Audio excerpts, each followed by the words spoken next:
O caso da vara de Machado de Assis.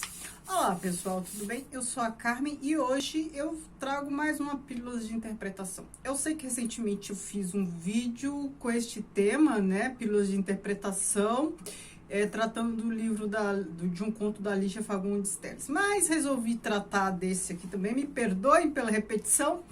Mas resolvi tratar desse, fazer um vídeo sobre este, na intenção do Dia da Consciência Negra, dia 20 de novembro, com mais um desses contos de Machado de Assis que nos fazem pensar como ele trata a questão do racismo estrutural. Na época não havia esse termo ainda, esse conceito, mas a ideia já estava ali. E como isso aparece na obra de Machado de Assis. Esse conto não é um dos mais famosos dele, mas eu acho bem interessante. Antes de começar, peço para você se inscrever neste canal, caso ainda não seja inscrito, que me siga no Instagram, o que vi do mundo, e que curta este vídeo. Pílulas de Interpretação é um quadro em que eu interpreto trechos de, não só contos, né? Ultimamente eu tenho feito mais de contos, mas de textos literários de modo geral. Teatro, poema, romance, conto e tudo mais. O caso da vara, o que temos aqui?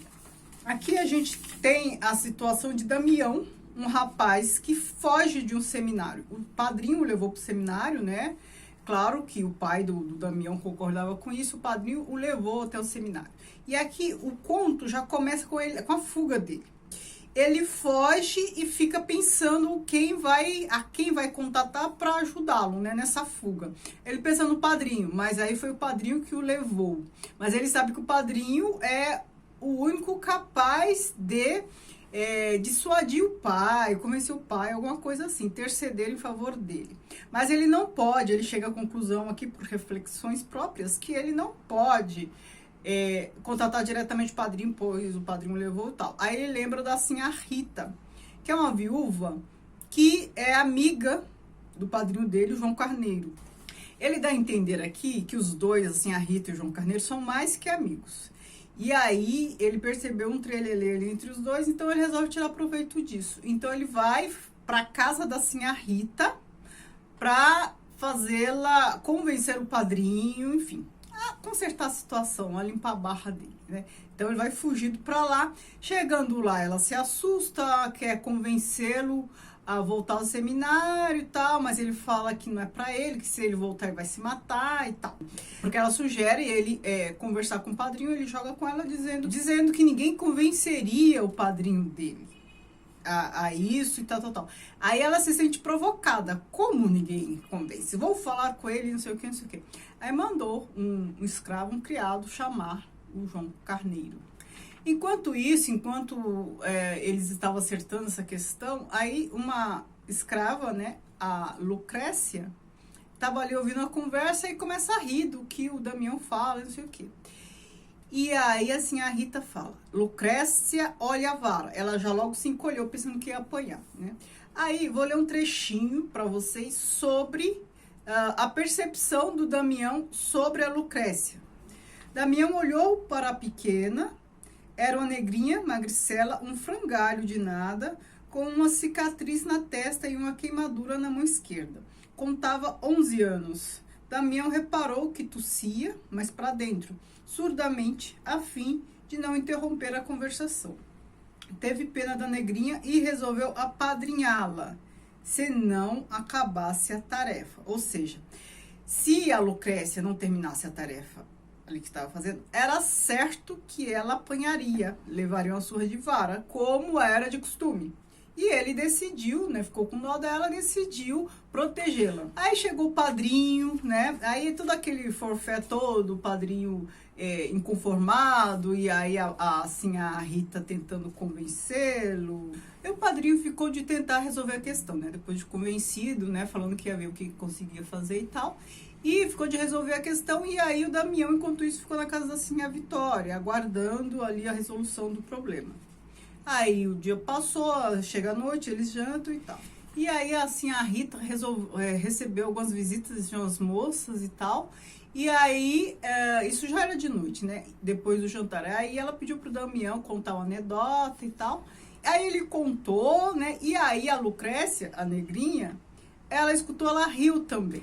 E aí, o Damião contando, a Lucrécia ali fazendo a tarefa dela, e o Damião tentando alegrá-la também, queria que ela risse. E ela lá compenetrada. E aí, nisso chega uma carta do padrinho dele, né? Que tentou lá resolver a questão com o pai. E aí ele relata na carta que o pai do Damião ficou furioso, a situação estava difícil de resolver, parará, que precisava de mais tempo. E aí, assim, a Rita mandou um bilhete de volta, né? Assim, Joãozinho, olha só a intimidade. Ou você salva o moço, ou nunca mais nos vemos, né? Ela tentando usar o poder de sedução dela. E aí ela assumiu toda a questão pra si, né? Pediu pro Damião sossegar que agora era ela que ia resolver a questão. E nisso, todas as outras escravas criadas terminaram lá as tarefas delas. Mas a Lucrécia ainda não. Aí ela tava, acho que, bordando lá uma almofada, alguma coisa assim. E aí, assim, a Rita viu que a Lucrécia não tinha terminado e começou a xingar. A menina pediu pelo amor de Deus, ela quis bater e tal, a menina fugiu pra dentro e ela foi atrás. E assim, o Damião ficou com dó da negrinha porque sabia que ela tava tossindo, ela tava doente, né, e tossia pra dentro, não podia tossir de verdade para não atrapalhar. E aí a negrinha pedindo pelo amor de Deus, assim, a Rita foi atrás dela, pegou pela mão pra, né, bater mesmo. Aí ela pedindo perdão e assim a Rita não perdoou. Onde está a vara? E aí ela pediu a vara pro Damião, né? Pediu pro Damião pegar a vara para ela bater na Lucrécia. Damião ficou frio. Cruel instante. Uma nuvem passou-lhe pelos olhos. Sim, tinha jurado apadrinhar a pequena, que por causa dele atrasara o trabalho. Por quê? Porque ela estava ouvindo lá a anedota e tal, essas coisas. E ele fez de propósito, queria que ela risse e tal. Damião chegou a caminhar na direção da marquesa. A negrinha pediu-lhe, então, por tudo o que houvesse de mais sagrado, pela mãe, pelo pai, por nosso Senhor. Me acuda, meu senhor moço. Aí, como termina o conto? Sim, a Rita, com a cara em fogo e os olhos esbugalhados, estava pela vara, sem largar a negrinha, agora presa de um acesso de tosse. Damião sentiu-se compungido, mas ele precisava tanto sair do seminário. Chegou à marquesa, pegou na vara e entregou-a assim a Rita. E assim termina o conto. Aqui nos faz lembrar aquele pai contra a mãe, que tem lá a escrava fugida, que tá grávida do filho, pede pelo amor de Deus para não ser entregue, né, pro dono. E aí o caçador de escravos fugidos lá também tinha filho pequeno, tal, precisava garantir a comida pro filho. Entre o filho dele e o filho dela, ele fica com dele. É a mesma questão que a gente tem aqui.